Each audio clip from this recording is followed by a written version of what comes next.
Good morning. Welcome again to Morning Devotions, and thank you again for being a part of our life and allowing us to be a part of your life. All day in the services today and all services tomorrow, I'm going to continue to teach you how to fulfill your destiny. So we look forward to seeing you in the services. But right now, let's go back to the book of Genesis. We've been mainly in Matthew so far this January, but let's go back to the book of Genesis to a very familiar story with Abimelech and Abraham. And there's three things I want you to notice beginning in verse 22.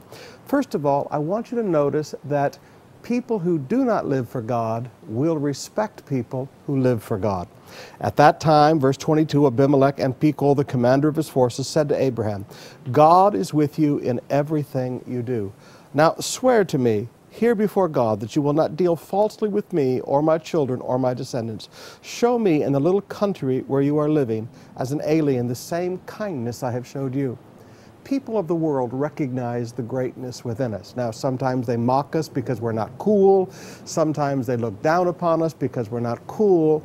But when you get them alone privately and they begin to think about their futures, people respect the hand of God upon our life. But there's a couple of other things I want you to notice here. First of all, I want you to notice there's a difference between how people act, how leaders act, and how their so-called assistants act. As we go on in verse 25, then Abraham complained to Abimelech about a well of water that Abimelech's servant had seized. But Abimelech said, I don't know who has done this. You did not tell me, and I heard about it only today. Many times as your pastor, there's a way that I treat you, and there's a way that I feel about you. And then there's the way a new young assistant pastor or a secretary in the church treats you. Now, you understand that illustration.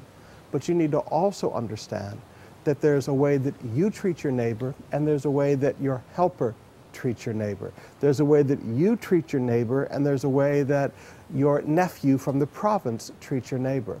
And you and I need to be very cognizant of the fact that our reputations are affected and our relationships are affected by how people under our authority treat people. But the third thing I want you to notice here is the need for communication.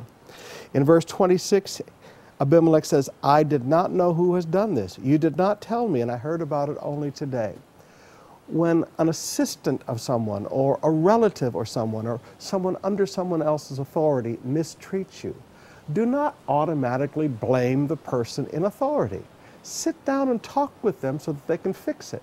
Now, I've often told you that our role as a church in opening 200 churches in the next 20 years is I'm asking each of our members to respect the pastors, but train the pastors.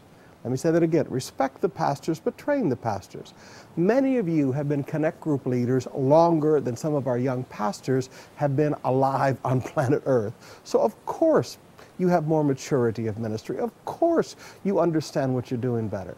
Now, one of the things you need to do in helping us train the pastors is communicate to us in leadership when someone is not treating the members properly. That's not complaining, that's not backbiting, that's not rebellion. That's helping us make sure that the pastors and the young ones learn the proper way to treat people, learning the lessons of communication.